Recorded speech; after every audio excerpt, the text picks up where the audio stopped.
इसको देश से निकाल दिया था 1830 में मेजनी को। फिर से 1848 में मेजनी वापस आता है। कहाँ वापस आता है? तो मेजनी वापस आता है इटली, फिर से एकीकरण करने के लिए, है ना। तो कह रहा है कि ऑस्ट्रिया के हस्तक्षेप से इटली में जनवादी आंदोलन को कुचल दिया गया और मेजनी का पुनः हार हो गया और पुनः पलायन कर गया। फिर 1848 में आकर के मेजनी इटली का एकीकरण करना चाहा, लेकिन फिर जो है ऑस्ट्रिया जो देश था, जो इटली का एकीकरण नहीं होने देना चाहता था, वह यहाँ पर जो आंदोलन हुआ उसको कुचल दिया। फिर से मेजनी का हार हो गया और फिर जो है मेजनी जो है देश छोड़ करके निकल गया, है ना। तो इस तरीका से हम लोग देखें कि इटली के एकीकरण में मेजनी का क्या योगदान है। ये आपके एग्जाम में 5 नंबर में भी पूछा जाता है, यहाँ से बहुत सारा ऑब्जेक्टिव भी आता है, तो ये आपको ध्यान रखना है। यहाँ से लघु उत्तरीय भी आता है ना। तो हम लोग देख लिए इटली के एकीकरण में मेजनी का योगदान, है ना। इटली के एकीकरण में मेजनी का क्या योगदान है, समझ गए। इटली के एकीकरण में मेजनी का क्या योगदान है। इसमें हम लोग क्या देखें कि मेजनी जो है ना, मेजनी 1830 में इटली का एकीकरण करना चाहता है, लेकिन जो है एकीकरण नहीं कर पाता है। फिर 1831 में क्या करता है, यह यंग इटली का स्थापना करता है, यंग इटली नाम का एक संस्था बनाता है। फिर 1834 में यह यंग यूरोप नाम का एक संस्था बनाता है और फिर 1848 में मेटरनिक के पतन के बाद ये इटली का एकीकरण करने आता है, लेकिन फिर जो है ये इटली का एकीकरण नहीं कर पाता है। ऑस्ट्रिया जो है इसके आंदोलन को क्या करता है, दबा देता है। यानी मेटरनिक जो है प्रयास किया, लेकिन इससे कुछ हुआ नहीं।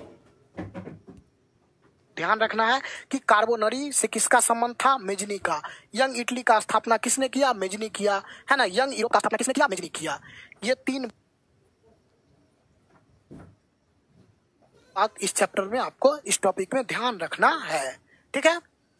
चलिए बढ़े आगे हम लोग, चलिए बढ़े।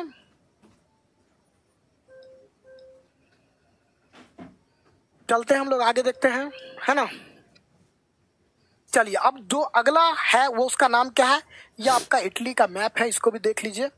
ये इटली का मैप है जिसका एकीकरण करना है। इटली टुकड़ों टुकड़ों में बटा हुआ है ना। टुकड़ों टुकड़ों में इटली क्या हुआ है, बटा हुआ है। इसके ऊपर जो आपका है उत्तर इटली है ना। ये जो आप देख रहे होंगे हरा कलर, इसके ऊपर उत्तरी इटली है। ये बीच वाला जो पेपल राज है ये मध्य इटली है और नीचे वाला आपका हो गया दक्षिणी इटली। तो ये इटली का पूरा इटली को एक करना है, छोटा छोटा टुकड़ा में इटली बटा हुआ है, इसको क्या करना है, एक करना है। इसको मेजनी जो है प्रयास किया इटली को एक करने का, लेकिन असफल हो गया। वो तो कुछ प्रयास ही नहीं किया, 1-2 बार यहाँ पर आंदोलन खड़ा किया, लेकिन उसके आंदोलन को दबा दिया गया, जिसके कारण वह क्या हो गया, असफल हो गया, है ना। अब हम लोग देखते हैं अगला जो हीरो है इटली के एकीकरण का, अगला हीरो का नाम क्या है बताइए, है ना।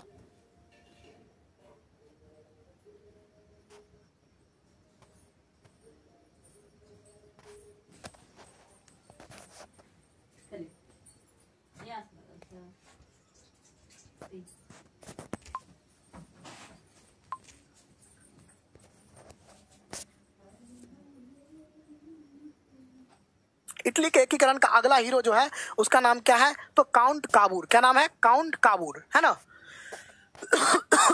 अब हम लोग काउंट काबूर के बारे में देखते हैं। काउंट काबूर के बारे